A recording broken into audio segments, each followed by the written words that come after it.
जी हाँ, आप देख रहे हैं एमएनटी न्यूज नेटवर्क और आज एमएनटी न्यूज नेटवर्क पर हम चर्चा करने जा रहे हैं एमएनटी का जो खास ये प्राइम टाइम विचार विमर्श जो कार्यक्रम है 8:30 बज चुके हैं और आज का जो विषय है वो है निजीकरण, बेरोजगारी, जाति आधारित जनगणना और नई शिक्षा नीति 2020 पर राष्ट्रव्यापी आंदोलन आज समय की मांग है।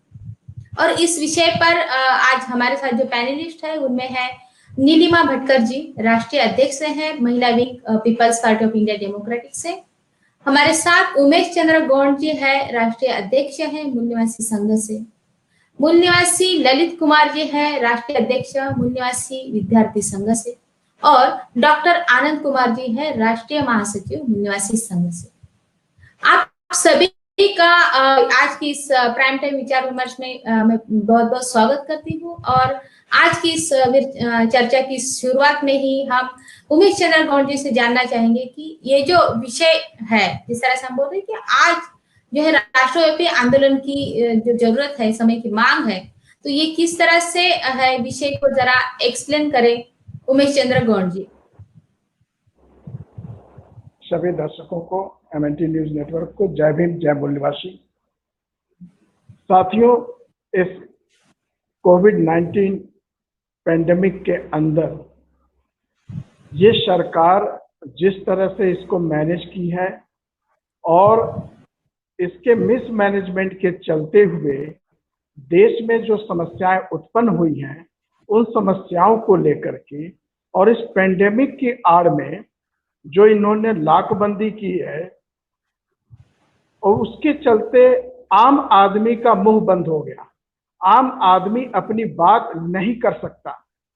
इस लॉकडाउन में आपने देखा सभी को लगभग 60 दिन घरों में बंद कर दिया। उसके बाद इन्होंने लॉकडाउन को धीरे और उसमें किसी को कुछ भी कहने की कोई जुलूस प्रदर्शन, विरोध प्रदर्शन, कोई अनुमति नहीं दी गई कि कोरोना फैल जाएगा, कोरोना फैल जाएगा, कोरोना फैल जाएगा।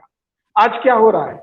आज इन्होंने लॉकडाउन खोला और 90,000, 95,000, 75,000, 60,000 ऐसे कोरोना केसेस आ रहे हैं।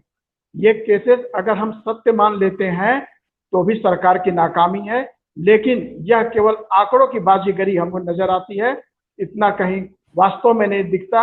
ये जो मौसम है इसमें फ्लू, कफ, फीवर, वायरल फीवर ये होते हैं, लेकिन इसका जो कोरोना का भय बैठा करके लोगों की जबान को बंद कर दिया गया, उस लोगों की जबान बनने के लिए जो निजीकरण किया जा रहा है, निजीकरण के चलते बेरोजगारी जो बढ़ रही है, जो इन्होंने जातीय जनगणना के मुद्दे पर राख डाल रखा है, साथ के साथ नई शिक्षा नीति इस तरह लाई है जो मूल निवासी बहुजन समाज को गुलाम बनाने जा रही है। लिहाजा इसमें हमें अपने जिंदगी का रिस्क लेते हुए, आम जनता की आवाज बनते हुए हमें सड़क पे उतरना होगा। इसके लिए आज की परिस्थिति में यह आवश्यक है कि मूल निवासी संघ अपने अन्य सहयोगियों के साथ, पूरे देश के साथ सड़क पर जन सैलाब बनकर उतरे और सरकार को आईना दिखाए कि तुम्हारे जैसे निकम्मी सरकार की जरूरत इस देश को नहीं है। मैं अभी इतना ही कहना चाहूंगा। जी, बहुत बहुत धन्यवाद सर। हमारे साथ जो साथी हैं नीलिमा भटकर जी हैं, वुमेन्स महिला विंग जो है people's party of India democratic, वहाँ राष्ट्रीय अध्यक्ष हैं। हम उनसे भी जानना चाहेंगे कि ये जो हम बात कर रहे हैं खास करके निजीकरण और बेरोजगारी है, जाति आधारित जनगणना है, नई शिक्षा नीति है, तो इन सब चीजों का लेकर विरोध करने की जरूरत क्यों महसूस हो रही है? नीलिमा जी। ये जो चारों जो चीजें हैं, सबसे पहले तो मैं निजीकरण की बात करूंगी, क्योंकि निजीकरण की वजह से हमारे मूल निवासी बहुजन जो लोग हैं उन लोगों का सबसे ज्यादा नुकसान होने वाला है। और ये निजीकरण सिर्फ बीजेपी सरकार ने की नहीं है, तो इसकी नींव जो रखी गई है वो कांग्रेस और बीजेपी ने रखी थी। यह हमें ध्यान में रखना पड़ेगा, क्योंकि लोग ये बोलते कि बीजेपी की सरकार यानी बीजेपी आई है, बीजेपी हमारा दुश्मन है, लेकिन नहीं, कांग्रेस और बीजेपी दोनों ही एक ही सिक्के के दो पहलू है। दोनों एक ही लोग हैं और कभी कभी ये आता है तो वो हमें मारता है। सिर्फ हम ये कह सकते हैं ईंट से जो है वो पत्थर से जो है वो ईंट नरम होती है, लेकिन लगता तो दोनों से भी है। और दोनों ही सरकारों ने जो सरकारी कंपनियां हैं उसका निजीकरण जोर शोर से किया है। तो अभी तो हाँ, कोरोना के संकट में सर ने जैसे कहा, तो अभी तो इन्होंने ये 6-7 महीने में लोग आवाज नहीं उठा पा रहे हैं, इसकी वजह से इन्होंने इतनी चीजों का निजीकरण किया है, जैसे कि हम एयरपोर्ट्स का बोल सकते हैं, रेलवे का बोल सकते हैं, जहां हमारे मूल निवासी बहुजन लोगों को नौकरियां मिल सकती थी। लेकिन निजीकरण होने के बाद क्या होगा कि उन्हें जो पेमेंट है वो पेमेंट बहुत कम मिलेगा। जैसे अगर पिछले इसमें हम देखेंगे, सिंपल उदाहरण अगर देखते हैं हम क्लास 4 का, तो अगर गवर्नमेंट सर्वेंट वो रहता है तो वो 10,000 आराम से कमा लेता है, लेकिन जब प्राइवेटाइजेशन होता है तो उसको 1,500 या 2,000 ही मिलेंगे। तो सेम ऐसे ही हमारे लोगों का जीवन का स्तर, यानी मूल निवासी बहुजन लोगों का जीवन का स्तर ऊंचा ना हो, इसलिए इन्होंने निजीकरण करना शुरू कर दिया है। बेरोजगारी तो बहुत ज्यादा बढ़ रही है। नेचुरल रिसोर्सेज जो है, हम जो कहते हैं कि आर्थिक दरी, इसका जो स्तर है वो बहुत ही, यानी एक टपका जो है वो बहुत ही ऊपर गया है और दूसरा जो है वो बहुत ही नीचे आया है। तो ये सरकार की जिम्मेदारी है कि सभी यहाँ के लोगों को जो नेचुरल रिसोर्सेस है भारत के, उसका समान बंटवारा हो। लेकिन सरकार ऐसा नहीं कर रही है।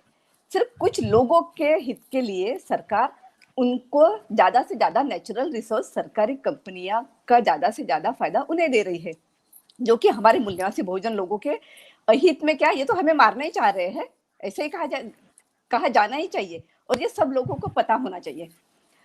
तीसरी बात जब आती है तो राष्ट्रीय शिक्षा नीति, तो अगर शिक्षा नीति के बारे में मैडम हम विस्तार से बात करेंगे, लेकिन जहां हमारे बच्चों को शिक्षा ही देने का उनका मंसूबा ही नहीं है, यानी फिर से हमें अशिक्षा देके वही गंदगी, वही जैसे लाचार और गुलाम बनाना चाहते हैं, ये चीज। और चौथी बात, ओबीसी जनगणना, बिल्कुल जब से भारत आजाद हुआ है तब से जब ओबीसी जनगणना होती है या पूरी भारत की जनगणना होती है, तब इन लोगों ने इतने बड़े कुछ कारनामे किए हैं कि हमारे लोगों का ध्यान, हमारे मूल निवासी बहुजन लोगों का ध्यान भटक जाए और वो जनगणना के बारे में ना बोले। अगर ये ऐसे ही करते रहेंगे, हाँ, तो बिल्कुल, अगर कितने देर तक और हम लोगों ने कितने देर तक सहन करना चाहिए। तो इसलिए ये अब बहुत हो चुका है, हद हो चुकी है। अब ये सरकार, हमें दोनों भी नहीं चाहिए, कांग्रेस भी नहीं चाहिए, बीजेपी भी नहीं चाहिए, आम आदमी पार्टी भी नहीं चाहिए और कम्युनिस्ट पार्टी भी नहीं चाहिए। बस हमें अब हमारे मूल निवासी बहुजन लोगों की सरकार लानी है, ताकि हम हमारे लोगों को कुछ न्याय दे सके, उनके कुछ हक अधिकार दे सके। इसलिए हम इसका विरोध करना चाहते हैं। अर्चना मैडम। जी, बहुत बहुत धन्यवाद नीलिमा जी। हमारे साथ ललित कुमार जी हैं, राष्ट्रीय अध्यक्ष हैं मूल निवासी विद्यार्थी संघ से। मूल निवासी विद्यार्थी संघ भी इस बातों में विरोध कर रहा है। हम उनसे भी जानना चाहेंगे कि उनकी क्या भूमिका है, किस तरह से वो निजीकरण और बेरोजगारी के मुद्दे को लेकर विरोध करना चाहते हैं, क्योंकि ये जो मुद्दा है ये आज की बात नहीं है, हमेशा से है, लेकिन आज क्यों इतना जोर शोर विरोध करना चाहिए ऐसा उनको लगता है। ललित कुमार जी। बिल्कुल, ये जो आज का जो ये मुद्दा है और ये जो आप विरोध की जो बात कर रहे हैं, तो विरोध आज की जरूरत हो गई है और ये जरूरत जो हुई है ये सरकार की नाकामी की वजह से है। आप देखेंगे कि सरकार की जो नीतियां हैं वो नीतियां बदलने की बहुत, लेकिन सबसे बड़ी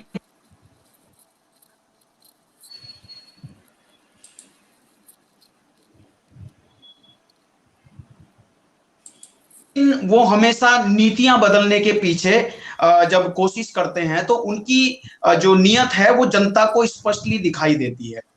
आप देखिए, जब ये नई शिक्षा नीति की बात कर रहे हैं, आप देखिए जब ये 2 करोड़ लोगों को रोजगार की बात कर रहे हैं, तो ये सारी चीजें जो हैं ये एक तरह से खोखली साबित होती है और कोरोना महामारी को ये एक तरह से अवसर मान रहे हैं। ये इसके पीछे जो है देश को बर्बाद करने के लिए बड़ी बेरहमी के साथ में उसके संस्थानों का, राष्ट्रीय संस्थानों का निजीकरण कर रहे हैं। और मैं ऐसा कहता हूं कि स्पष्टली जनता आज इतनी जागरूक है, इतनी समझदार है कि वो मुंह में बुद्ध रखने वालों को, जिनके मुंह में बुद्ध है और दिमाग में युद्ध है, ऐसे जो खोखली मानसिकता के जो लोग हैं, जो सत्ता में आज बैठे हैं, जो देश को सबके साथ सबका विकास की बात करते हैं, ऐसे लोग जो एक ही वर्ग को, उद्योगपतियों को लाभ पहुंचाने की नीतियां बना करके या देश के संवैधानिक जो व्यवस्था है उसके भी विरोध में जाकर के एक ऐसा मंजर लाकर देश में खड़ा करते हैं कि आज हम जो पॉइंटों में जीडीपी को गिना रहे थे, मीडिया भी, गोदी मीडिया भी, आज वो माइनस में 23 माइनस में चली गई है। ये एक बहुत बड़े विषय है और आज राज्य सरकारों ने और केंद्र की सरकार ने रोजगार से हाथ खड़े कर लिए हैं। वो देश के युवाओं को बेरोजगार कर रही है, बल्कि वो देश को पूरी बर्बादी के साथ में देख रहे हैं। तो इसलिए आज ये विरोध की जरूरत है कि हम लोगों को पूरे तरीके से ये विरोध करना होगा और आज इस विरोध की जरूरत है। हम भी इस विरोध को एक बेहतर, एक मजबूती के साथ रखना चाहते हैं, जो कि लोकतंत्र की सबसे ज्यादा जरूरत है। जी, बहुत बहुत धन्यवाद ललित कुमार जी। हमारे साथ डॉक्टर आनंद कुमार जी भी जुटे हैं। आनंद कुमार जी, क्या आपको मेरी आवाज आ रही है? डॉक्टर आनंद कुमार जी,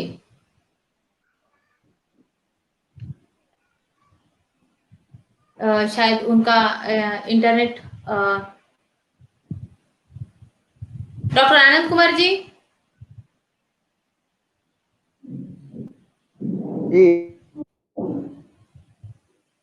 जी, उनका इंटरनेट डिस्कनेक्ट हुआ।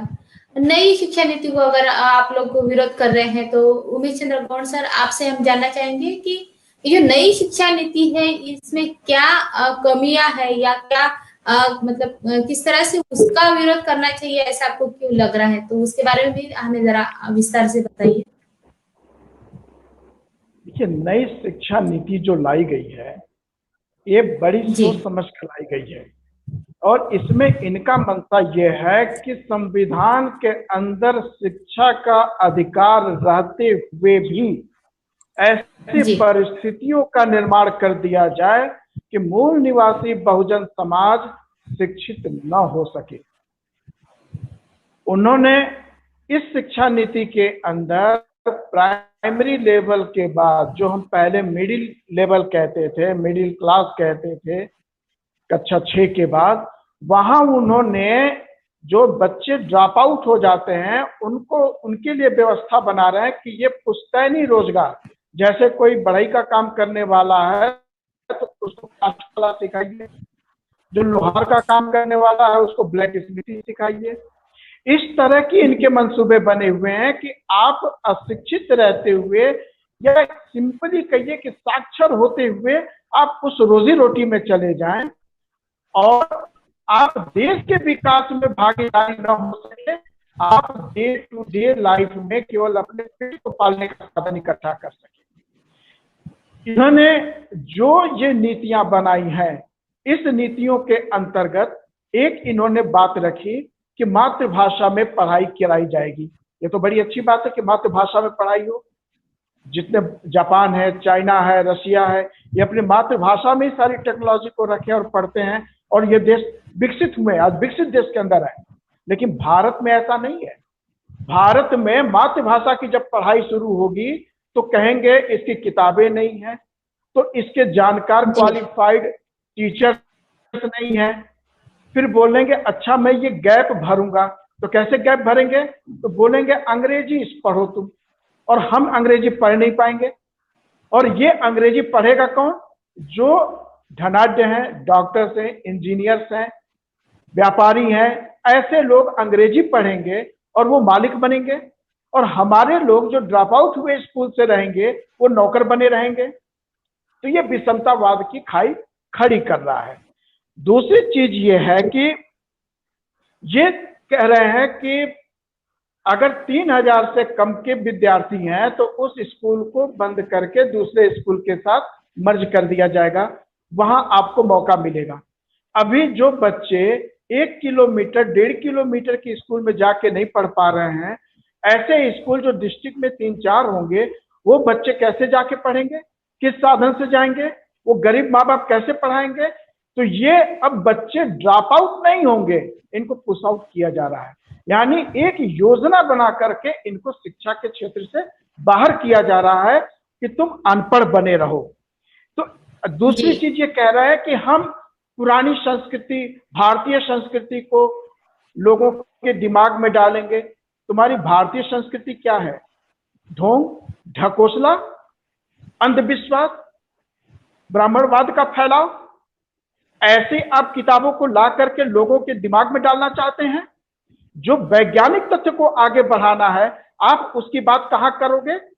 बड़े स्कूलों में, जहां आपके लोग पढ़ रहे हैं और जहां हमारे लोग पढ़ रहे हैं, तो वहां आप ये पुरातन चीजें ला के दोगे? अंधविश्वास में भारत को झोंकोगे? भारत विकास न कर सके? ये ऐसी चीजें हैं और इससे स्पष्ट दिख रहा है कि ये शिक्षा नीति खासकर कमजोर तबके के लिए, और कमजोर तबका में सबसे बड़ी संख्या मूल निवासी बहुजन समाज की होती है, धर्म परिवर्तित अल्पसंख्यकों की होती है। इनको घुटने पे लाना, अशिक्षित रखना और पुनः आज के 100 साल पहले वाली स्थिति में पहुंचा देना। ये इसलिए हमने इस नई शिक्षा नीति का विरोध करने का निर्णय लिया है। इतना अभी मैं कहूंगा। जी, बहुत बहुत धन्यवाद सर। नई शिक्षा नीति को आपने जो कमियां यहाँ पर हमें समझाई है, बहुत महत्वपूर्ण है। ललित कुमार जी हमारे साथ है और खास करके विद्यार्थी संघ की ये नई शिक्षा नीति को लेकर क्या भूमिका है वो भी हम समझना चाहेंगे। ललित कुमार सर।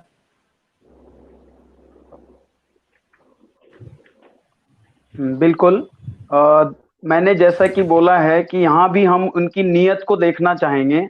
तो जो शिक्षा देश की जो शिक्षा नीति है, ऐसा नहीं है कि देश में पहली बार शिक्षा नीति बनी है। ये जब से बीजेपी की गवर्नमेंट 2014 से आई है, वो सारी चीजों को ऐसे दिखाने की कोशिश कर रही है कि इससे पहले कुछ भी नहीं हुआ है। जब आप जो देश की जो ये राष्ट्रीय शिक्षा नीति 2020 जो आई है, उसकी प्रस्तावना को भी पढ़ते हैं तो वो भी यही कह रही है कि अब तक जो देश में शिक्षा नीति रही है वो देश के डेवलपमेंट के लिए नहीं थी। देश में जो स्टूडेंट्स का डेवलपमेंट होना चाहिए था, टीचर्स को जो फैसिलिटीज मिलनी चाहिए थी, वो कोई भी मानव संसाधनों को डेवलप करने का काम नहीं करती थी। तो ये ऐसा कह रहे हैं कि पहली बार ऐसी शिक्षा नीति आई है। लेकिन ये भी इसके साथ समझने की जरूरत है, क्या ये शिक्षा नीति बहुत जल्दी काम करने वाली है? मैं इस पर कहूंगा कि जो पहले से शिक्षा नीति बनी हुई है, क्या आपने उसको 100% लागू किया था?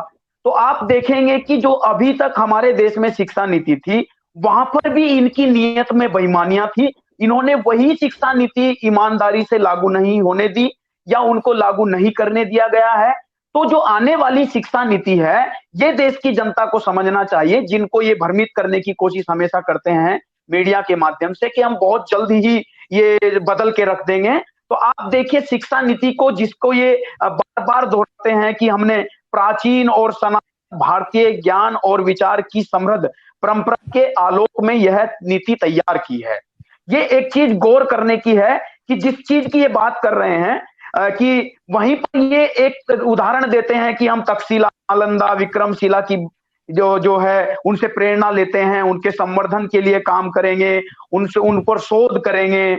लेकिन सबसे बड़ी बात यह है कि ये सारे जो चीजें बोल रहे हैं कि स्टूडेंट को हम जो है 10+2 से +3+4 में चेंज कर रहे हैं और सबको जो है एक ऐसी एजुकेशन देंगे जिससे कि देश का डेवलपमेंट होगा। अगर इनकी इतनी ज्यादा गंभीरता देखते हैं कि ये शिक्षा के प्रति इतने गंभीर हैं, तो आप ये भी देखिए क्या इन्होंने देश में शिक्षण संस्थानों में पढ़ाने वाले टीचर्स को उन्होंने नियमित रोजगार देने की बात की है। तो आप देखेंगे कि वहां अभी ये जो है कॉन्ट्रैक्ट बेस पे टीचर्स को रखते हैं, वहां पर ये शिक्षा मित्र कह के उनको रखते हैं, गेस्ट टीचर के तौर पे रखते हैं। तो जिस देश में टीचर्स की ही व्यवस्था स्थापित नहीं हो पा रही है, मुझे लगता है वो टीचर्स जब संतुष्ट नहीं होगा तो स्टूडेंट को वो किसी भी तरह से डेवलप करने में दिलचस्पी नहीं लेगा। और अगर वो सरकार से बंधा होगा, सरकार का हिस्सा हो जाएगा, तो वो जरूर जो है देश के स्टूडेंट को डेवलप करेगा। और मैं अंत में एक चीज कहना चाहता हूं कि जो स्टूडेंट को जो आज फैसिलिटीज मिलनी चाहिए, जो एजुकेशन मिलनी चाहिए, उसके साथ इनकी शिक्षा नीति में उसके प्रति कोई चिंता नहीं है। खास करके बैकवर्ड क्लासेस के मूल निवासी समाज के लोगों को सिर्फ एक पैराग्राफ की चंद लाइनों में समेट के रखा इन्होंने। मतलब देश की 90% जनता के लिए एक पैराग्राफ है, उसके लिए आर्थिक संसाधनों को किस तरह से किया जाएगा, उसको स्कॉलरशिप की फैसिलिटी होगी कि नहीं होगी, प्राइवेटाइजेशन को रोका जाएगा कि नहीं रोका जाएगा। और सबसे बड़ी बात है, जो लोग शिक्षा नीति की बात कर रहे हैं, उन्होंने वन नेशन वन टैक्स की बात की, वन इलेक्शन की बात की, वन टेस्ट की बात की, लेकिन कहीं भी पूरे देश में हर संगठन ने, हमने मूल निवासी संघ के माध्यम से, बहुत सारे सामाजिक संगठन, वामसेप और पॉलिटिकल ऑर्गेनाइजेशन, हजारों लाखों लोगों ने, करोड़ों लोगों ने अपनी राय दी थी। आप अगर इस एजुकेशन पॉलिसी को देखते हैं तो उसमें वो राय कहीं भी मानी नहीं गई है। अगर वन टैक्स की बात हो रही, one nation one tax, one nation one election की बात हुई थी, तो देश की जनता ने वन नेशन वन एजुकेशन की मांग उठाई थी, आपने उसको लागू क्यों नहीं किया? इसलिए मैं चाहता हूं कि ये जो शिक्षा नीति है, ये एक गहरा षड्यंत्र है और ये पूरी तरह से ये शिक्षा नीति नहीं है, ये ब्राह्मण नीति है जो एक ही वर्ग के लोगों को शिक्षा में से जोड़ना चाहती है और मूल निवासी बहुजन समाज को शिक्षा से बहुत दूर गहरी खाई में धकेलना चाहती है। जी, बहुत बहुत धन्यवाद ललित कुमार जी। डॉक्टर आनंद कुमार जी से हम जानना चाहेंगे कि ये तो नई शिक्षा नीति को लेकर आप लोगों ने बता दिया है कि किस तरह से उसमें कमियां हैं जो बहुजन समाज के लिए घातक है और बहुजन समाज को शिक्षा से वंचित रखने का एक बड़ा षड्यंत्र है। लेकिन ये जो खास करके बेरोजगारी और निजीकरण को लेकर आज तक भी आंदोलन होते रहे हैं और हमेशा से उसको लेकर अलग अलग संगठनों ने या फिर राजनीतिक दलों ने भी उसका विरोध किया है, बेरोजगारी को लेकर अपने अपने फायदे के लिए हो या फिर अलग अलग उनके जो भी मंसूबे रहे हो। तो डॉक्टर आनंद कुमार जी से हम जानना चाहेंगे कि ये जो अभी आप जिस तरह से विरोध कर रहे हैं, इसमें क्या नया है, क्या कुछ अलग तरीके से आप इस बात का विरोध कर रहे हैं? डॉक्टर आनंद कुमार जी।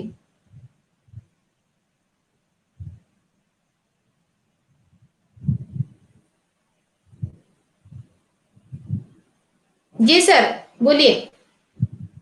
जी जी मैडम, सबसे पहले MNT न्यूज नेटवर्क को धन्यवाद कि आपने इस गंभीर चर्चा के लिए हमें आमंत्रित किया। मैंने जितना आपको पहली चीज तो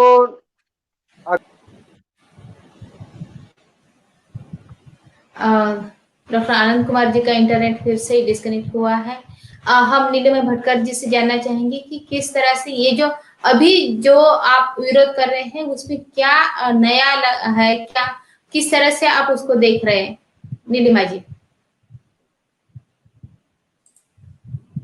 आपका माइक ऑन कीजिए।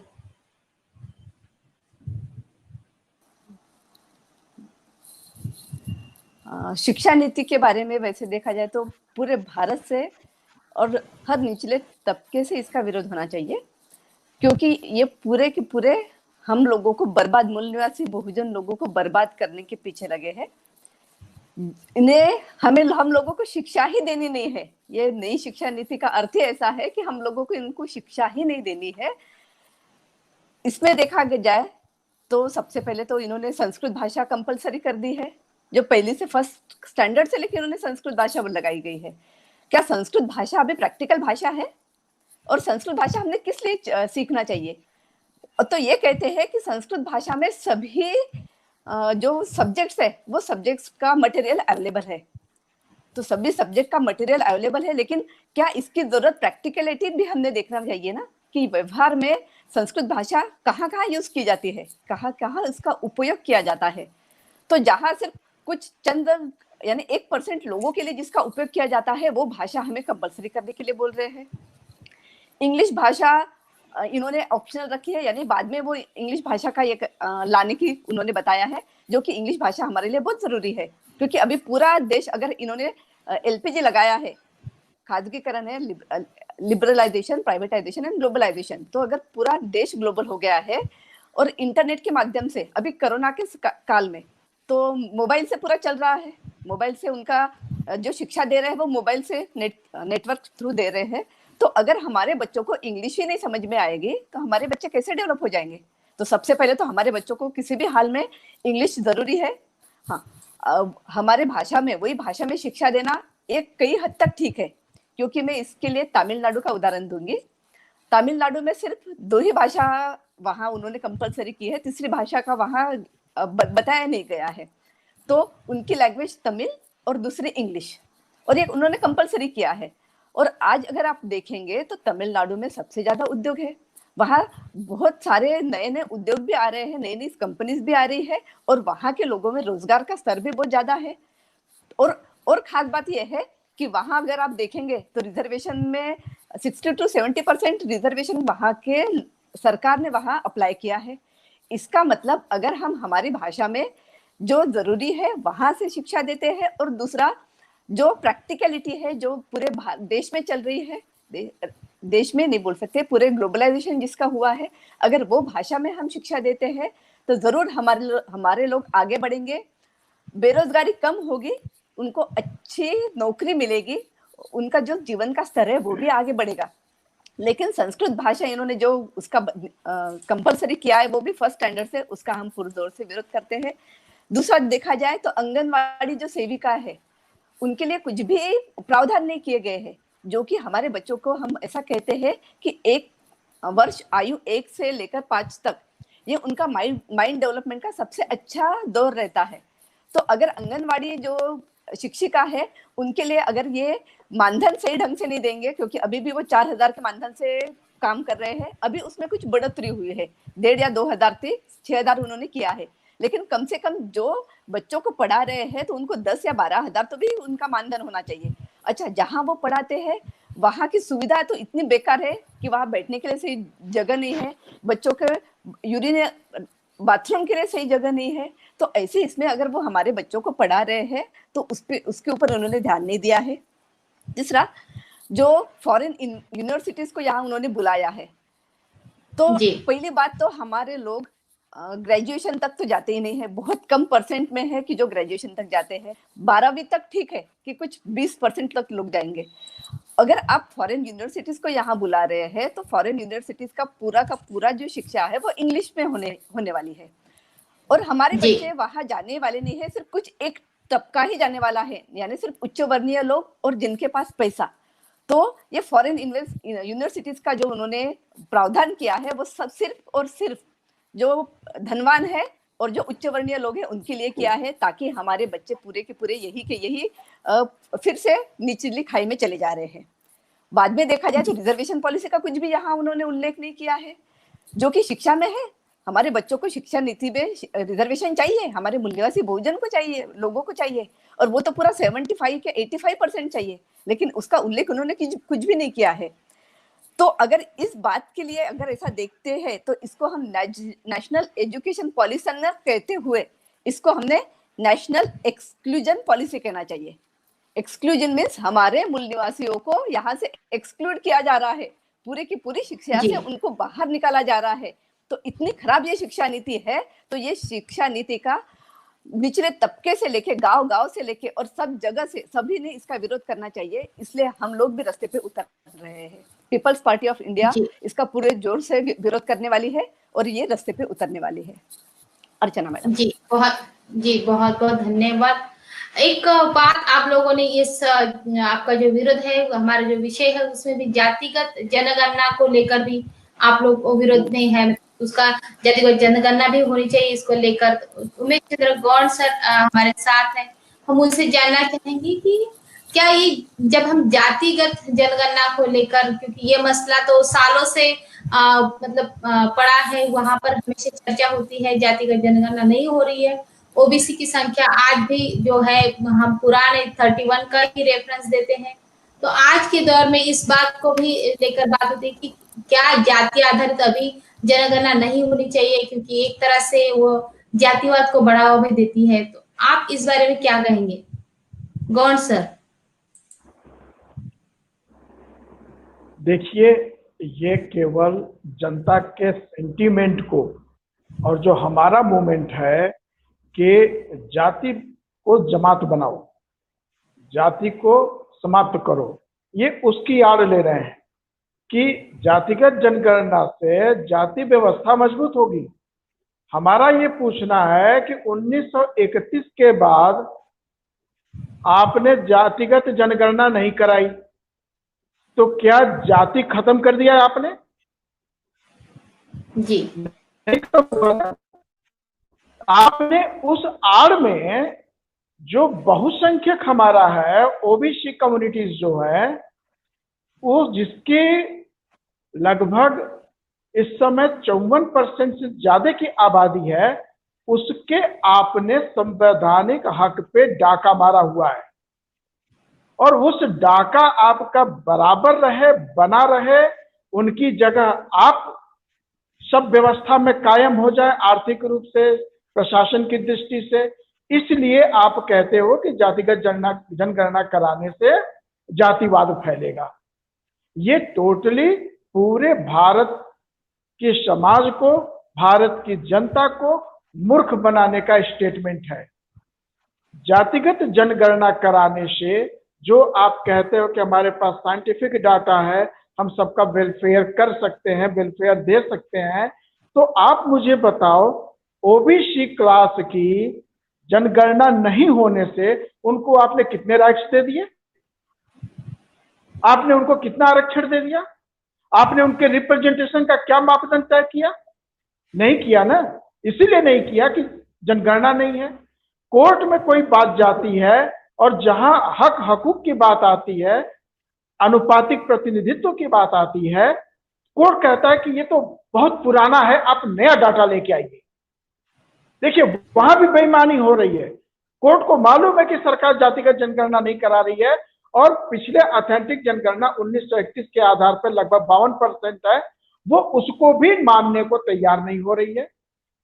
तो ऐसी परिस्थिति में जहां हक हकूक, जहां समानुपातिक प्रतिनिधित्व की बात हो, इस देश की शासन व्यवस्था में, अर्थव्यवस्था में, शिक्षा के अंदर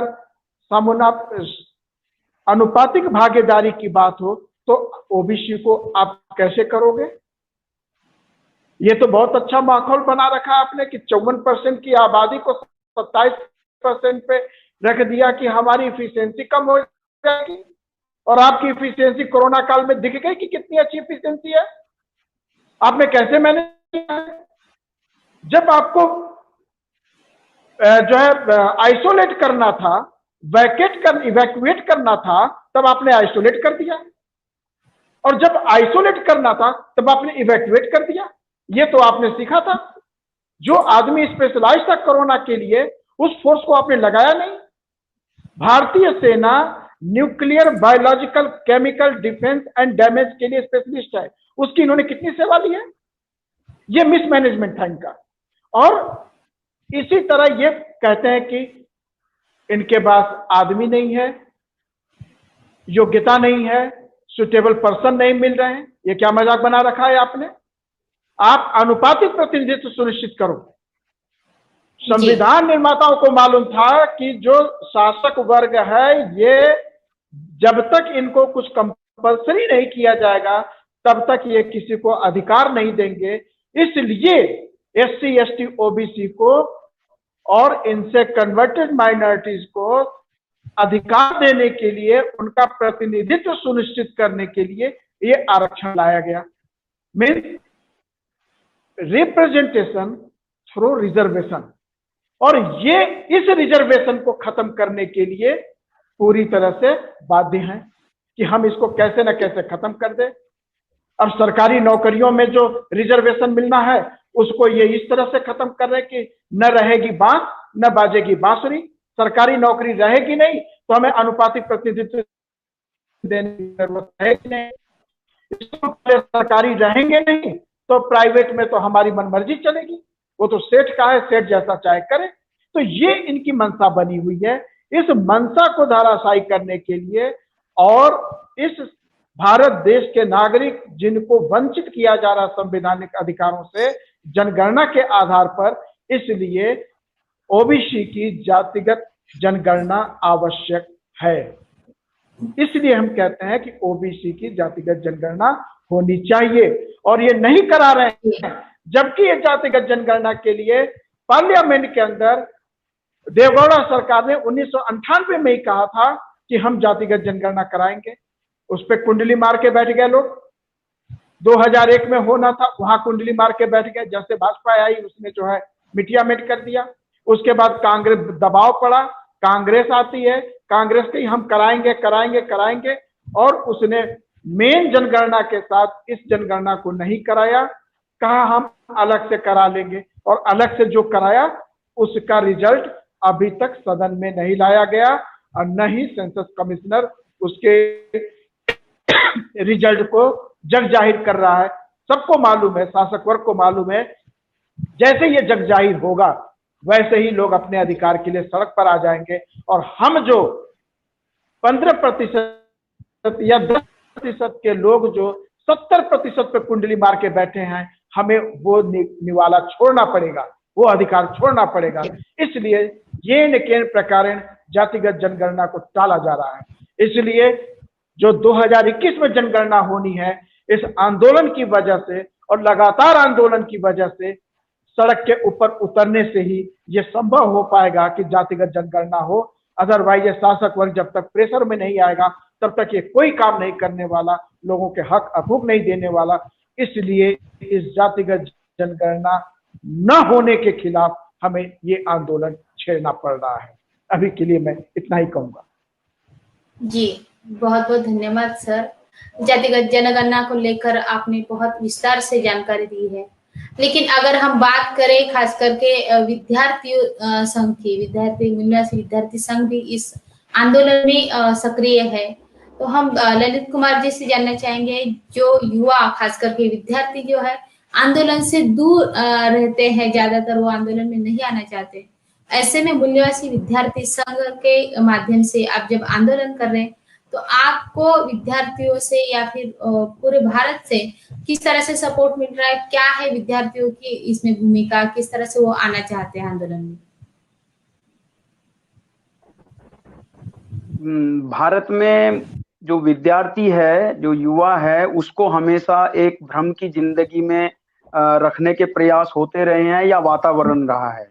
और मैं ऐसा कहूंगा कि ये वातावरण खुद उनके परिवार से ही शुरू कर दिया जाता है। समाज में तो निरंतर बनाने के प्रयास रहते ही हैं कि उनको एक वास्तविक जो भारत की स्ट्रक्चर है, जो व्यवस्था है, जो समाज व्यवस्था है, उसको उससे परिचित नहीं कराया जाता। हमेशा विद्यार्थियों के मन में एक मानसिकता बन जाती है कि जब हम जाति की बात करेंगे तो लोग हमें जातिवादी कहेंगे, जब हम जातीय व्यवस्था पर उंगली उठाएंगे तो लोग हमें जातिवादी कहेंगे। लेकिन जब जातिगत जनगणना की बात आती है तो अक्सर विद्यार्थी ऐसे आंदोलन से पीछे हटने की कोशिश करते हैं। उनको लगता है कि हमें भी कहीं जातिवादी दायरे में न रखा जाए।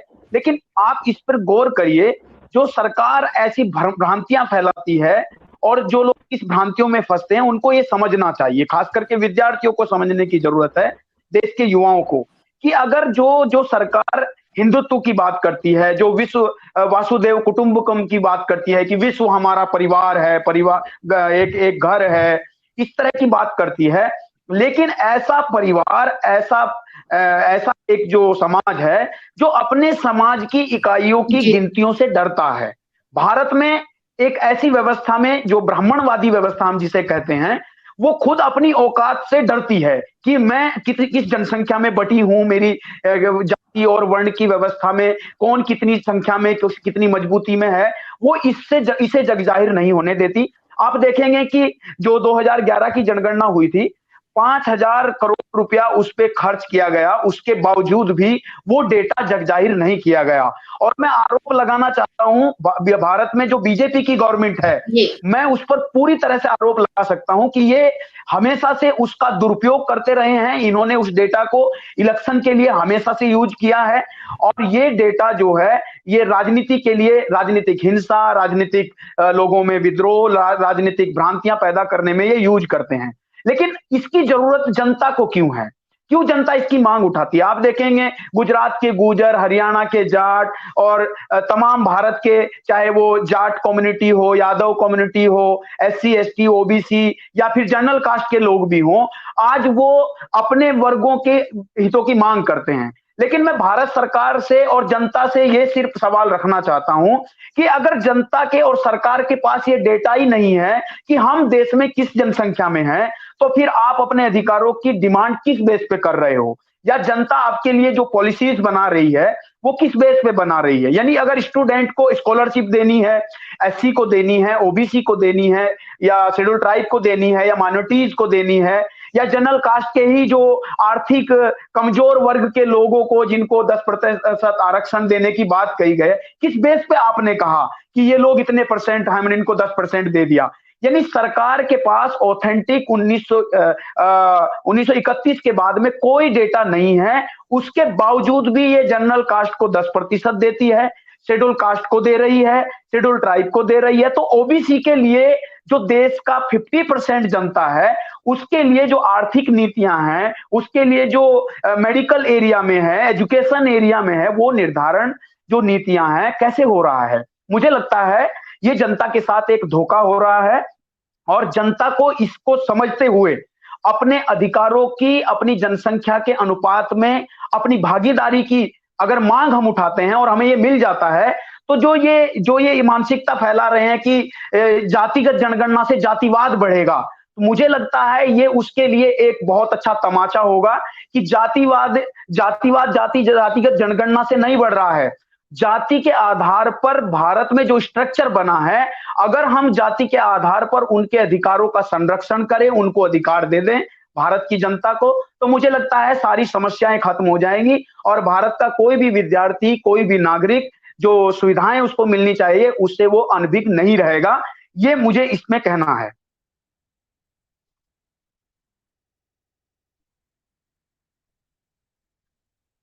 आपका माइक ऑफ है मैडम। माफ कीजिएगा। बहुत बहुत धन्यवाद सर। अगर हम बात करें किसी भी आंदोलन की, तो वो समाज से जुड़ा होता है और समाज से उसको समर्थन भी बहुत ज्यादा जरूरी होता है। नीलिमा भटकर जी से हम जानना चाहेंगे कि खास करके आपने जो भी मुद्दे अभी ये जो आंदोलन की बात करें, राष्ट्रव्यापी आंदोलन की बात करें आप लोग, तो इसमें जो निजीकरण है, बेरोजगारी है, नई शिक्षा नीति जो भी है, वो बहुजन समाज से जुड़े हुए मुद्दे हैं। तो आप अगर हम बात करें तो ये समाज से, बहुजन समाज से, अलग अलग संगठनों से या फिर ओवरऑल सोसाइटी से समर्थन किस तरह से आप जुटा रहे हैं? क्या उसके लिए कोई खास स्ट्रेटेजी आपकी है? कैसे आप देख रहे हैं भटकर मैम? हाँ सर, हाँ मैम।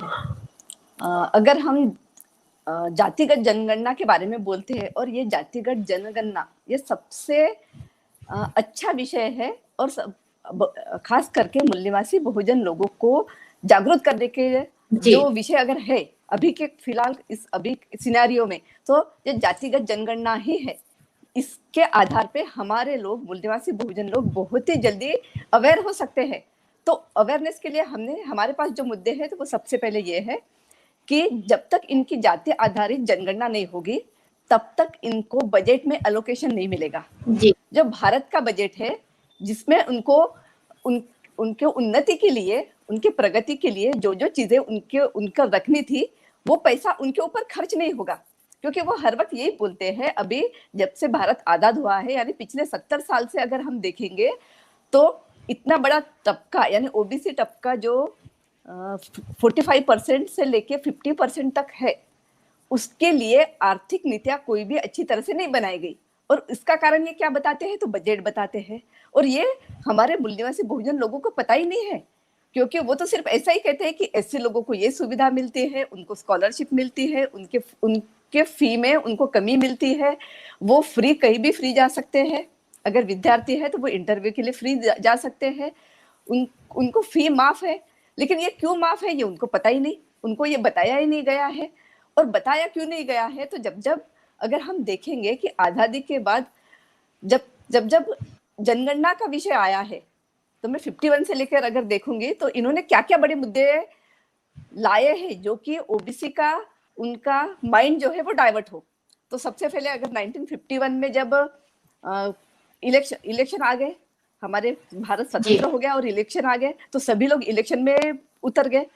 दूसरा देखते हैं, जब 1960-61 में होता है हमारा जनगणना, तब भारत और चीन का युद्ध इन्होंने सामने लाया, और ये युद्ध इस तरह रचाया गया ताकि सब लोगों का जो लक्ष्य है, यानी जो मेन न्यूज है, वो सिर्फ भारत और चीन युद्ध में गई।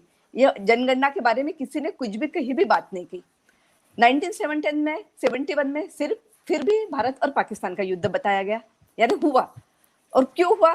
और मुझे तो मैं हर वक्त ये सोचती हूँ कि हर वक्त जब जातीय जनगणना या सिर्फ जनगणना जब हमारे यहाँ हुई है, तभी ही इतने बड़े कांड क्यों हुए हैं? तो इतने बड़े कांड हुए नहीं, ये कराए गए हैं और करवाए गए हैं। ये शासक जातियों की बहुत बड़ी चाल है, जो कि हम लोगों को समझना है और हमें हमारे लोगों को बताना है। देन 1981 में जब हम देखते हैं, तो 1980 में मंडल कमीशन ने उनका रिपोर्ट रखा गया था, और 81 में उस पे वो हमारे जो सदन है उसके ऊपर वो आने वाला था। तो विश्व हिंदू परिषद के जो अंतरराष्ट्रीय अध्यक्ष है अशोक सिंघल जी, इन्होंने भारत में राष्ट्रीय एकता रैली निकाली, और ये एकता रैली में जगह जगह पूरे भारत भर में निकालने के बाद, और विश्व हिंदू परिषद निकाल रहा है, यानी इसको इन्होंने धार्मिक अंग दे दिया। उसमें हमारे सभी ओबीसी बांधव जो है वो उसमें चले गए, ओबीसी लोग चले गए। तो उन्होंने जनगणना के बारे में सोचा ही नहीं। फिर से उनका जनगणना का जो ये था माइंड था, वो डाइवर्ट हो गया। 1991 में देखते हैं तो बाबरी मस्जिद राम मंदिर का इश्यू आ गया। वो बहुत बड़े पैमाने पे सामने किया गया। जब 2001 भारतीय संविधान का 50वां साल था, क्योंकि जो 50वीं साल है वो तो हर जगह बहुत बड़े पैमाने पे मनानी चाहिए थी, लेकिन इन्होंने उसका ऐसा ना करते हुए संविधान समीक्षा आयोग बिठा दिया कि ये संविधान हमारे लिए सही है या गलत है, इसमें हम क्या क्या चेंज कर सकते हैं। सबका माइंड फिर से डाइवर्ट हो गया। 2011 में देखेंगे तो लोकपाल बिल अन्ना हजारे के साथ लेके लोकपाल बिल आया गया, और लोकपाल बिल में अन्ना हजारे के साथ लोग जो लोग थे, अगर वो लोग आज हम देखेंगे, लोकपाल बिल तो कहीं लागू नहीं हुआ, 10 साल हो गए हैं, वो ना लागू हुआ ना उसका कुछ आगे चला ये गया। लेकिन फिर से हमारे लोगों का माइंड डाइवर्ट करने के लिए लोकपाल बिल बड़े पैमाने पे और ओबीसी आदमी को ही सामने किया गया। उनके साथ जो लोग थे वो लोग थे अरविंद केजरीवाल, किरण बेदी, ये जो लोग अगर देखेंगे तो ये बड़े बड़े हुद्दों पे अब बैठ गए हैं, यानी उनको जो मिलना था वो अच्छी तरह से मिल गया, और अन्ना हजारे देखेंगे तो एक जगह चुपचाप बैठे हैं। और अब 2021 की जब जनगणना की बात आती है तो 21 में क्या हो रहा है, तो सिर्फ ये 10 साल में बहुत लोग अवेयर हो गए हैं, वो जनगणना की मांग कर रहे हैं। तो सिर्फ अब उन्होंने एक ही मुद्दा नहीं उठाया, अब वो 3 मुद्दे लेके आए हैं। सबसे पहले कोरोना आ गया, अब ये तो नेचुरल आ गया, लेकिन इन्होंने जिस तरीके से अनलॉक किया है, लॉकडाउन किया है, वो बहुत गलत तरीके से किया है। लोग इसका तब माइंड डाइवर्ट हुआ। दूसरा देखेंगे तो राम मंदिर का इश्यू आ गया, और तीसरा देखेंगे कि अब तो चीन के खिलाफ युद्ध। यानी 3 बातें, इतनी बड़ी बातें बताई जा रही है कि जातिगत जनगणना से लोगों का पूरा जो माइंड है वो डाइवर्ट हो चुका है। लोग अब बात भी नहीं कर रहे हैं। तो इस तरीके से ये लोग बहुत बड़ा षड्यंत्र करते हैं। 10 साल से ये लोग षड्यंत्र रचाते हैं कि 2000 यानी अगले 10 साल में हमने लोगों को कैसे डाइवर्ट करना है, और इस हिसाब से लोग भी डाइवर्ट हुए हैं। लेकिन अगर हम उनके आर्थिक परिस्थिति अगर ओबीसी लोगों को बताएंगे और इन्होंने क्या क्या किया ये अगर बताएंगे, तो लोग महाराष्ट्र में तो बहुत बड़े पैमाने पे लोग हमारे साथ आ रहे हैं। तो ये राष्ट्रीय मुद्दा होना चाहिए, और इसी से लेके लोग हमसे जुड़ेंगे और लोग ये सरकार को उखाड़ फेंकेंगे। अब लोगों को भी सरकार की नीतियां समझ में आ रही है, तो बिल्कुल, तो ये मुद्दा अगर सही ढंग से लोगों को बताया गया, इसका अवेयरनेस किया गया, तो लोग बहुत पैमाने पे हमारे साथ जुटने वाले हैं। क्योंकि उनकी आर्थिक सबसे बढ़िया जो प्रॉब्लम है वो आर्थिक है, और ये आर्थिक बजट कहाँ जाता है, जब इन्हें समझ में आएगा कि ज्यादा से ज्यादा ये ऊपर लोगों में चला जाता है, तो ये जरूर हमारे साथ जुड़ेंगे और हम ये मुद्दा लेने वाले हैं। अर्चना मैडम।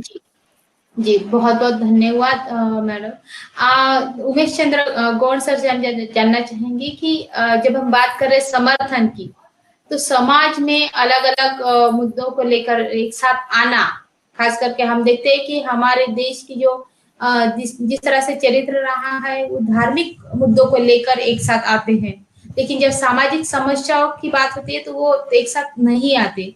ऐसे समय में अलग अलग संगठनों से या फिर समाज से किस तरह से आप समर्थन जुटा रहे हैं, क्या स्ट्रैटेजी अपना रहे हैं? गौड़ सर। देखिए, जो शासक वर्ग है वो ऐसी ही चीजों को लेकर आएगा जो आपके भक्ति और आस्था से जुड़ा हो, जिसका आप रोज प्रैक्टिस कर रहे हो, तो आप उनके अगेंस्ट, अपनी आस्था के अगेंस्ट नहीं जा सकते। और ये आज से नहीं हो रहा है, ये सन 1906 से हो रहा है। इनकी जो राजनीति है, शासन करने की नीति है, उसमें सबसे बड़ी ताकत इनकी सांप्रदायिक ताकत है।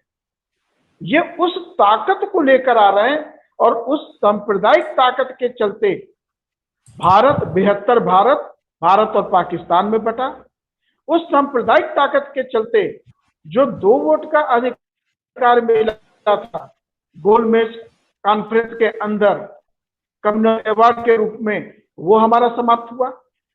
उसके बाद फिर से जब बाबा साहब ने ट्राई किया संविधान सभा के अंदर, तो उस समय फिर सवर्ण हिंदुओं को पूरी लॉबिंग करके उस मुद्दे को डाउन कर दिया गया। उसके बाद उसी मुद्दे को लेकर के जब हम आगे बढ़े हैं, जब विरोध किए हैं, चाहे वो ओबीसी के जनगणना की बात रही हो, जैसा मैंने बताया, फिर आप देखेंगे मंदिर मस्जिद का जो धंधा किया गया, क्रीमी लेयर लाकर आपको कुंठित कर दिया गया, आप देखेंगे हर जगह वो सांप्रदायिकता को लेके आ रहा है। तो इस सांप्रदायिकता के खिलाफ लोगों को समझाना होगा और बताना होगा कि हम इसको कैसे मात दे सकते हैं। और ये जो मूल निवासी पहचान है, ये मूल निवासी पहचान जहां वो सांप्रदायिक रूप से 80% 90% को अपने पक्ष में करना चाहता है, वहीं पे हम मूल निवासी पहचान से अपने 90% पॉपुलेशन को, SC ST OBC और इनसे कन्वर्टेड माइनॉरिटीज को हम अपने पक्ष में ले सकते हैं मूल निवासी पहचान से। ये स्ट्रेटेजी जब हम लोगों के बीच में चर्चा करेंगे, बार बार चर्चा करेंगे कि मूल निवासी पहचान आपको क्यों अपनानी चाहिए, आपकी मुक्ति कैसे मिलेगी। आपकी मुक्ति धर्म से नहीं मिल सकती, आपकी मुक्ति आपके प्रोफेशन से नहीं मिल सकती। मैं इसमें आपको संज्ञान में एक चीज आना चाहता हूं। झारखंड के अंदर आदिवासी धर्म और क्रिश्चियन धर्म को लेकर के इतना बड़ा झगड़ा पैदा हुआ है कि आप कल्पना नहीं कर सकते, जबकि लोगों ने इसको कई तरह से मैनिपुलेट कर रहे हैं कि भारत के संविधान में धर्म, आदिवासी के लिए धर्म की बाध्यता नहीं है, वो किसी भी धर्म का हो सकता है, वो शेड्यूल्ड ट्राइब्स की उसको मान्यता मिलेगी, उसको लाभ मिलेगा। वहीं पे जो दूसरी विचारधारा वाले कहे कि नहीं नहीं, अगर वो रूढ़ी परंपरा को फॉलो नहीं कर रहा है उसको लाभ नहीं मिलना चाहिए। अभी देखिए छत्तीसगढ़ के सीएम ने संविधान विरोधी कार्य किया है। उन्होंने कह दिया कि जो रूढ़ी परंपरा में नहीं काम करेगा उसको हम शेड्यूल्ड ट्राइब्स का प्रमाण पत्र नहीं देंगे। आप मुझे बताइए, अगर शिक्षा दिनों दिन बढ़ती चली गई तो आदमी कुछ ना कुछ तो वहां से डाइवर्ट होगा, तो क्या वो अपनी आदिवासियों से किनारे हो जाएगा? क्या आदिवासी पहचान से किनारे हो जाएगा? इस तरह के झगड़े फिर आदिवासियों के बीच के अंदर हमारा सरना धर्म होना चाहिए, हमारा गोंडी धर्म होना चाहिए, हमारा खासी धर्म होना चाहिए। अरे जब ट्राइब्स की पहचान धर्म से है ही नहीं, ट्राइब्स की पहचान उनके टोटम से है, उनकी जैविकता से है, उनके सामूहिकता से है, उस पहचान की तुम बात नहीं कर रहे हो।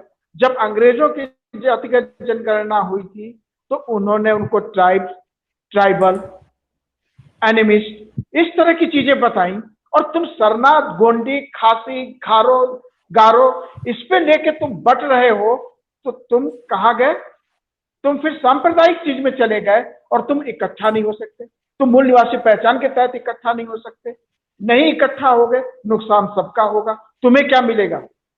तुम्हें इतने संघर्ष के बाद, चाहे वो जयपाल सिंह मुंडा का संघर्ष रहा हो कॉन्स्टिट्यूशन असेंबली में, चाहे बिरसा मुंडा जी का संघर्ष रहा हो, रानी दुर्गावती का संघर्ष रहा हो, जितने भी आदिवासी महापुरुष और नायिकाएं हुई है, उनका जो संघर्ष रहा है, उसका तुम्हें लाभ कहाँ मिला? इसलिए नहीं मिला कि तुम अभी भी बंटने में लगे हुए हो। तुम एक ही जगह आ सकते हो, मूल निवासी, एबोरिजिनल। ये एबोरिजिनल है, इंडिजिनस है, देसीज है, इस पहचान में आओ, तभी हम सारे एक हो करके अपने हक हकूक को, संवैधानिक अधिकार को प्राप्त कर सकते हैं, हम सत्ता पे आ सकते हैं और फिर हम जुडिशली उसको आपके राइट डिस्ट्रीब्यूट कर सकते हैं, आपको दे सकते हैं। ये मूल निवासी पहचान ही ऐसी पहचान है जो इनके पूरे षड्यंत्र का काट करती है। निश्चित रूप से हमें मूल निवासी पहचान को प्रमोट करना होगा। मैं अभी इतना ही कहूंगा। जी, एक पहचान के तहत अगर हम साथ में आते हैं तो शायद हमारे जो समस्या है उसका सॉल्यूशन भी हमें मिल जाए। हम विषय के अंतिम पड़ाव में है और विषय को लेकर जो है एक कंक्लूडिंग ओपिनियन, एक संदेश हम आप सबसे चाहेंगे। ललित कुमार जी, विषय को लेकर क्या संदेश देना चाहेंगे आज आप?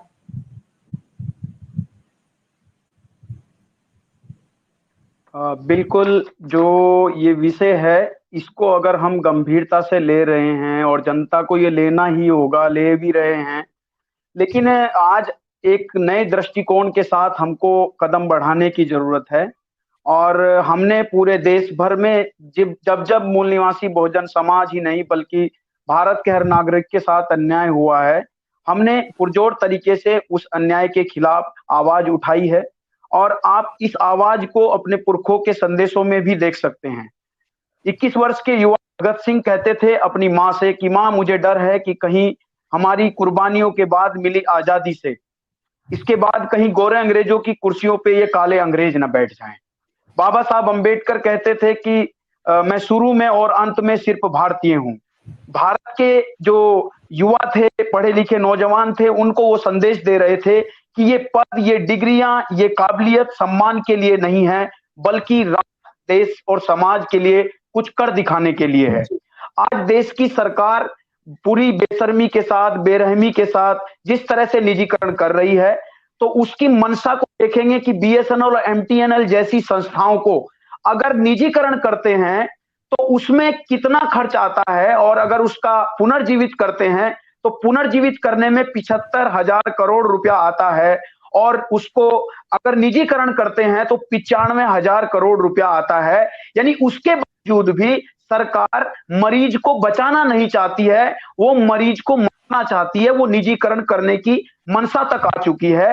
तो मैं इस पर, ऐसी मंशा पर जब भारत की सरकारें पहुंच गई हैं या सत्ता में बैठा पक्ष पहुंच गया है या इस बेशर्मी के साथ वो जो है इस सब चीजों के लिए तुल गया है, जो डट गया है, तो मुझे लगता है भारत की जनता को आज SC ST और OBC में बटकर नहीं, बल्कि आज भारत को राष्ट्र के लिए, जो हमारे पुरखे जिस राष्ट्र के लिए कुर्बान हुए, जिस राष्ट्र को बनाने की बात कर रहे थे, उस राष्ट्र को बनाने, बचाने, संवर्धन करने के लिए हमको आगे आना होगा।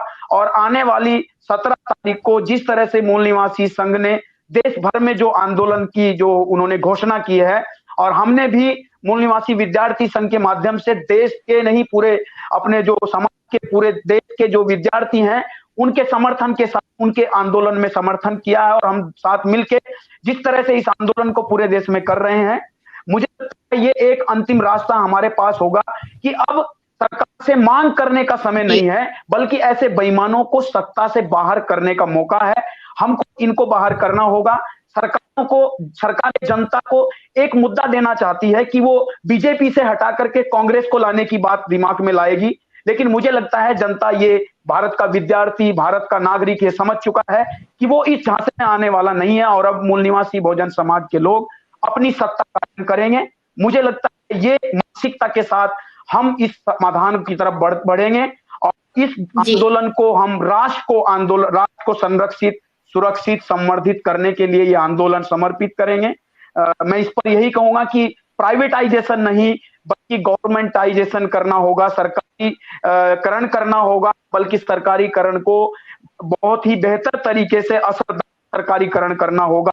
वन नेशन वन एजुकेशन के लिए हमको काम करना होगा और ये पुरजोर तरीके से आंदोलन करके हम इन सारी समस्याओं का समाधान कर सकते हैं। हम सारे संगठनों को, सारे भारत के नागरिकों को ऐसी निकम्मी सरकार के खिलाफ पुरजोर तरीके से सत्ता से बाहर करने के लिए एकता के साथ आंदोलन करना चाहिए। धन्यवाद। जी, बहुत बहुत धन्यवाद सर। नीलिमा भटकर मैडम, क्या संदेश देना चाहेंगे आज आप विषय को लेकर? सबसे पहले तो हम जो यहाँ की उनके मूलभूत जो अधिकार है वो उसके बारे में अवेयरनेस करना चाहेंगे, यानी रोजगार, शिक्षा और स्वास्थ्य। क्योंकि जब तक शिक्षा और स्वास्थ्य फ्री नहीं होता है, और फ्री होने से क्या क्या फायदे होंगे ये बताना पड़ेगा, हमें लोगों को बताना पड़ेगा। जब बताएंगे तभी लोगों को समझ में आएगा। क्योंकि लोग आज अगर देखेंगे तो हमारे मूल निवासी लोग सिर्फ उनके ब्रेड और बटर, यानी सिर्फ उनको खाना कैसे मिले, वो जीवित कैसे रहे, इसके बारे में ही सोच रहे हैं। इसके आगे उनकी सोच जा ही नहीं रही है। और क्यों नहीं जा रही है? तो इसका कारण ये निकम्मी सरकार है। तो ये सरकार ने उनको किस दशा में लाया है, ये उन्हें हम जाकर बताएंगे, ये एक बात। दूसरा, ये जो नई शिक्षा नीति है, ये शिक्षा नीति के फायदे क्या है, उसके नुकसान क्या है, ये अगर हम बताएंगे तो वो जरूर हमारे साथ आएंगे। और निजीकरण की जब हम देखते हैं तो निजीकरण और राष्ट्रीयकरण, जब से निजीकरण यहाँ लागू हुआ है तो कितने लोगों का रोजगार चला गया, यानी हमारे मूल निवासी बहुजन लोग ही बेरोजगार हुए हैं। तो ये निजीकरण को हटाना है, इसके खिलाफ हमें आवाज उठानी है। और अगर निजीकरण होता ही है, वैसे तो होना ही नहीं चाहिए, लेकिन अगर किसी कंपनी का निजीकरण होता है तो उसमें भी हमें रिजर्वेशन चाहिए, क्योंकि रिजर्वेशन हमारा हक है। ये हम लोगों को बताएंगे और देखेंगे। तो एजुकेशन फ्री, मैंने अभी कहा है कि हमें शिक्षा और स्वास्थ्य फ्री करना है, और ये सरकार देगी। क्योंकि जो सरकार हमारे मूलभूत अधिकार ही नहीं देगी तो देना चाहती है, यानी हमें रोटी ही नहीं देना चाहती है, तो वो हमें शिक्षा क्या देगी, अच्छा स्वास्थ्य क्या देगी? तो अगर फिर वैसे देखा जाए तो अब भारत में अभी ये सिनेरियो में अगर देखते हैं तो भारत में सिर्फ people's party of India democratic, यही एक ऐसी राष्ट्रीय पार्टी है जो मूल निवासी बहुजन लोगों के लिए है। और मैं आह्वान करूंगी हम सभी मूल निवासी लोगों को कि वो ये पार्टी में ज्वाइन हो जाए, इसमें अपना इन्वेस्टमेंट करें, अपना पैसा, अपनी बुद्धि, अपना हुनर इसमें इन्वेस्टमेंट करें।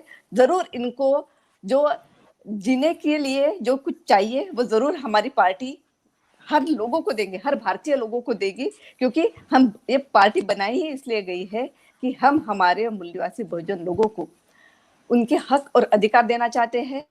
हम संविधान को पूरी तरह से लागू करना चाहते हैं। हम भारत देश को फिर से प्रगति पर लेना चाहते हैं, वो देखना चाहते हैं। हम हमारे मूल निवासी बहुजन लोगों जो है महापुरुष है और महानायिका है, उनका सपना हम सच करना चाहते हैं। इसलिए मैं आह्वान करूंगी कि अगर ये बेरोजगारी है, खासगीकरण जो है, और राष्ट्रीय शिक्षा नीति है इसका, और ओबीसी जनगणना, जातिगत जनगणना, ये सभी चीजें अगर हमें करनी है तो पीपल्स पार्टी ऑफ इंडिया को साथ और सहयोग दीजिए। इसका मैं इतना मैं कहूंगी। धन्यवाद मैडम। जी, बहुत बहुत धन्यवाद मैडम। उमेश चंद्र गौंड सर, शायद उनका इंटरनेट डिस्कनेक्ट हो रहा है। सर, अगर आपको मेरी आवाज आ रही है तो क्या विषय को लेकर क्या संदेश देना चाहेंगे आज आप? देखिए, हमने इस आंदोलन में 17 सितंबर को पहला फेज दिया है, जिसके 17 सितंबर को पेरियार रामास्वामी नायकर साहब की जयंती भी है। और उस दिन आप देखेंगे कि देश के सारे कल कारखाने, चाहे वो निजी हो सरकारी हो, उस दिन वो लोग विश्वकर्मा पूजा में लीन हो जाते हैं। वो ये भूल जा रहे हैं कि सरकार का कुठाराघात क्या है। वो उस पूजा के अंतर्गत रामास्वामी नायकर साहब के योगदान को भूल जाते हैं।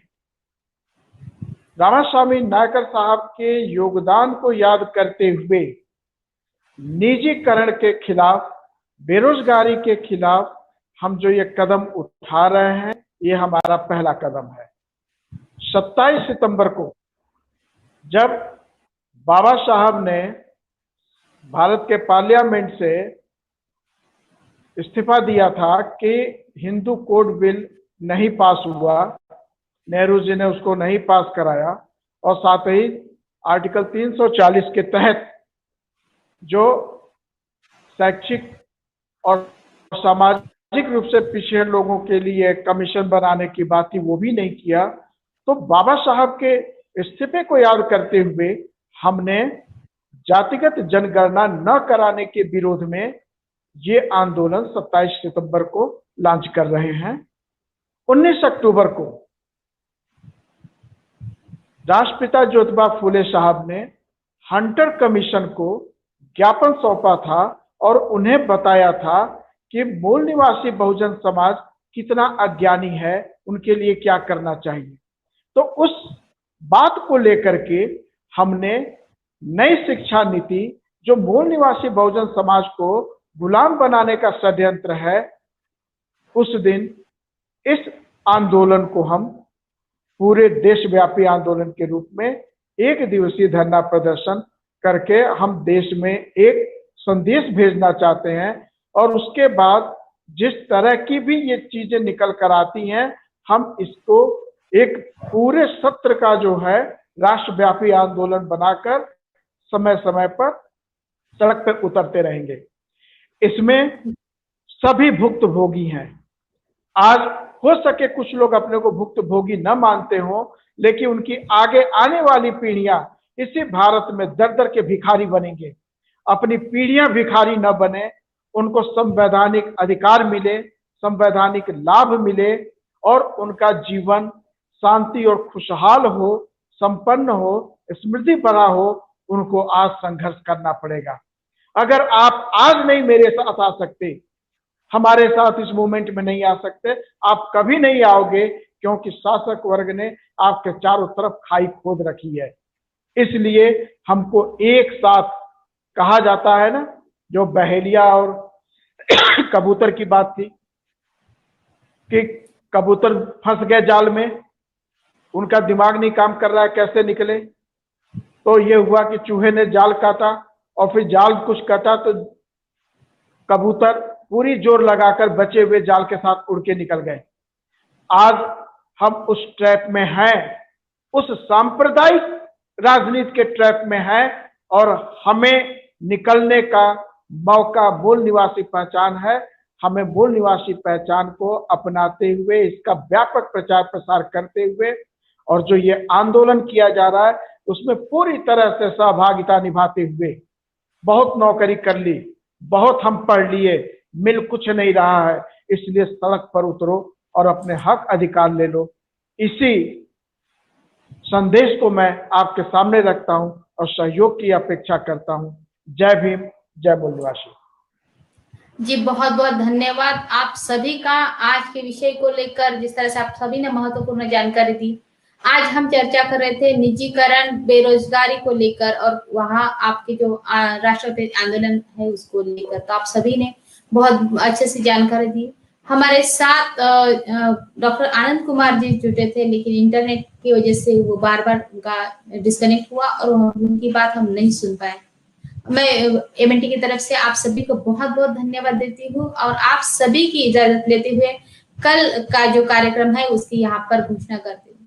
कल जो है, कल सर्च लाइट जो हर रविवार को हम मिलते हैं रिसर्चर से, उनके अनुसंधान को लेकर बात करते हैं। तो कल हमारे साथ स्वाति कामले हैं। स्वाति जी जिनेवा स्विट्जरलैंड में अपना अनुसंधान कर रही है। उनका जो रिसर्च है वो जाति और लिंग आधारित असमानता को लेकर है। तो कल सुबह 10 बजे सर्च लाइट में जुटिए और देखिए उनका जो शोध है उसको लेकर उनकी चर्चा, उनसे बातें करेंगे। और कल जो है रविवार रात 8:30 बजे पर्सपेक्टिव इस खास कार्यक्रम में हम मिलने जा रहे हैं डॉक्टर विजय कुमार त्रिशरण। इनके साथ प्रख्यात लेखक है, चिंतक है और कल का जो विषय है संविधान बनाम मनुस्मृति।